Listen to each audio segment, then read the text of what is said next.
Ever wonder what the world would look like if we all sported toothbrush mustaches and rode Zeppelins? What if the Industrial Revolution started 2,000 years ago?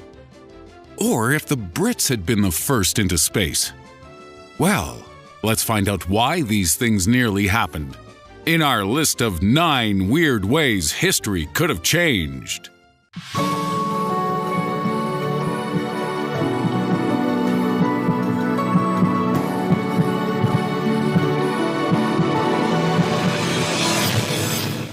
At number 9, Donald Trump, President of Fredonia.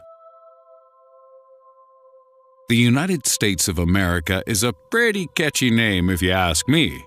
It's right up there with the independent and sovereign Republic of Kiribati, for sure. But before Congress officially declared this as the official title, there were a few other, less catchy names proposed for the good old US of A. So far as we know, the name United States of America dates back to the spring of 1776, but prior to that, the term United Colonies was used. And while we're not sure if it was ever a front-runner, alternative monikers which were considered included Fredonia, Fredonia, Appalachia, Alleghania, and the United States of Colombia, with the last name abbreviated to Lumbia, if you're a patriot. At 8, the Industrial Revolution of Ancient Greece. The Industrial Revolution changed the world. Having begun in Britain during the 1700s, it enabled us to mass-produce items in factories and mills rather than using tools to make things at home. The use of steam power was crucial to this movement, with steam engines being used in mines, mills, ships, and trains to great effect. But if the Greek inventor Heron hadn't given up so easily, the world could have had this technology during the days of Christ. In the 1st century AD, Heron, who was not an actual heron, created a primitive steam engine called the Eolipile, but considered it just a toy and never developed his invention for commercial use. Heron was a master engineer. His knowledge of gears and hydraulics meant a working steam engine would have only been a step or two away, if he could have been bothered. But, alas, since the Greeks had slaves to do their work for them, they literally had no need for artificial power. And the world had to wait 1,700 years for the technology to be rediscovered. At 7, the private internet. With all the debate over net neutrality currently going on, it's worth considering what kind of internet we might have had if web pioneer Tim Berners-Lee had gone down a different route. Berners-Lee was the inventor of the World Wide Web, and while he eventually decided to keep his creation open for all, he briefly considered privatizing it. This probably would have led to the creation of rival internets that were completely incompatible with each other, like using Xbox games in a PlayStation, or soup in a toaster. And while some sites would have inevitably crossed over, such a situation would have made it harder for the web to become the shared global experience we enjoy today. So thanks, good guy Tim Berners-Lee. We and the good folks of Habbo Hotel are forever in your debt. And at number 6, Brits win the space race. Russian cosmonaut Yuri Gagarin became the first human being to travel into space in 1961. But it could have easily been a British guy in his stead if his nation wasn't broke. After World War II, the Allied powers took rocket scientists and research facilities from the beaten-down Nazis. And in the 12 months following the war, the Brits were the closest to space, using old German V-2 rockets to reach within striking distance of full Earth orbit. This achievement, combined with their possession of a viable design for a one-man capsule, meant the Brits could have feasibly reached space by 1951, if they weren't totally broke on their ass. The government of the time refused to sign off on the program, instead being more concerned with helping the nation's poor. But it all turned out fine. Today, they've got universal healthcare and Tim Peake, and he's the first man to run a marathon in space. So there's that. Number 5. French Australia. The British Empire first established settlements in Australia in the late 18th century, but these early colonies were only initially used as penal facilities to hold some of Britain's biggest criminal jerks. However, someone thought this was a bit of a waste, and that someone was Napoleon Bonaparte. In 1802, a team of explorers and scientists informed Napoleon that the British colonies in Australia could be used more effectively by the French if they captured them.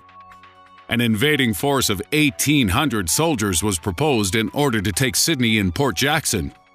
But the heavy French defeat at the Battle of Trafalgar put paid to Napoleon's Antipodean ambitions. And before you Australians start wondering how romantic it would have been if you all spoke French, then think again, because Napoleon was famously against welcoming his colonies into French culture and language. He felt this would reduce their potential as a source of cheap slavery. And in all likelihood, a French invasion would have resulted in a Quebec-style outpost full of Aboriginal slave workers, which doesn't sound that romantic to me. At number 4, the Pig War. Did you know that an argument over a single pig could have changed American history? In 1859, American settler Lyman Cutler saw a cheeky little porker eating his potatoes, so he shot it. As you do. But this pig belonged to a British man, Charles Griffin, and the shooting took place on the disputed US-UK territory of San Juan Island. This event escalated existing tensions regarding the US-Canadian border already, and when the Brits came to arrest Cutler, the Americans sent out their infantry. In response, Britain sent 3 warships. But luckily, after 4 months, both sides backed down without a shot being fired. If serious conflict had broken out, then history would have been vastly different. A second UK-US war would have delayed the US Civil War, or even brought it on earlier with the UK participating on the side of the Confederacy. And all because of a mean old man who wouldn't let a pig have a potato. 3. 2 presidents, 1 day. This might sound like the kind of Trump-Obama fetish video that literally no one on the earth wants to see, but the headline actually refers to the time America nearly lost 2 presidents within the space of 14 hours. On November 23, 1963, the day after President John F. Kennedy was assassinated, Secret Service agent Gerald Blaine is patrolling the grounds of the White House. The new Commander-in-Chief, Vice President Lyndon Johnson, is inside and under close watch.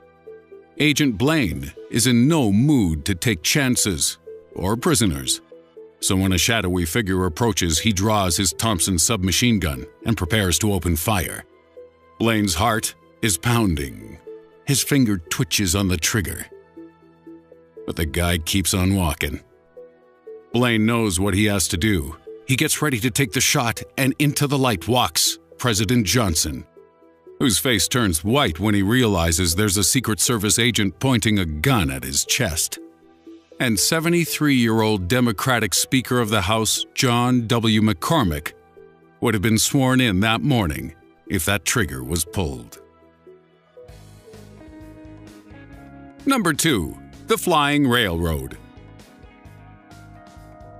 The Channel Tunnel is a 50-kilometer undersea rail tunnel which links the UK with France and has done so ever since its opening in 1994. It took 6 years and £9 billion to construct, and was planned as early as 1802. But there would never have been a need for the Channel Tunnel if this thing had been constructed. Say hello to the Flying Railroad.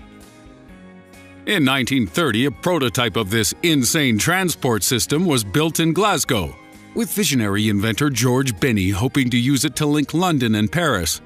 Sadly, the project lost funding in 1937, and with the Second World War wrecking hopes of a comeback, the Flying Railroad over the English Channel never came to be. And in at number 1, the toothbrush mustache. The toothbrush mustache was a rather popular form of facial hair in the late 19th century, and it actually began as an American trend before spreading to Germany. And yeah, you know what happened next. But before a certain dictator took to wearing one, the toothbrush was actually seen as a more restrained and elegant option to the handlebar, imperial, and walrus mustaches. Varying stories surround how Adolf came to choose this style, from suggestions that he cut it to fit into a World War I gas mask, through to a tale from his sister-in-law Bridget, who claimed he simply trimmed it too far during a stay in Liverpool in 1912. But either way, it's interesting to imagine how popular the toothbrush mustache may have been today, if not for the actions of its most infamous proponent. Hipsters would definitely have tried it out. In fact, give it a few decades, and they almost certainly will. Would you guys grow one? Tell us in the comments below, and then go watch our video on 7 pieces of lost knowledge and technology that could change humanity. Hitler's mustaches aren't on there, but it's a pretty neat video anyway.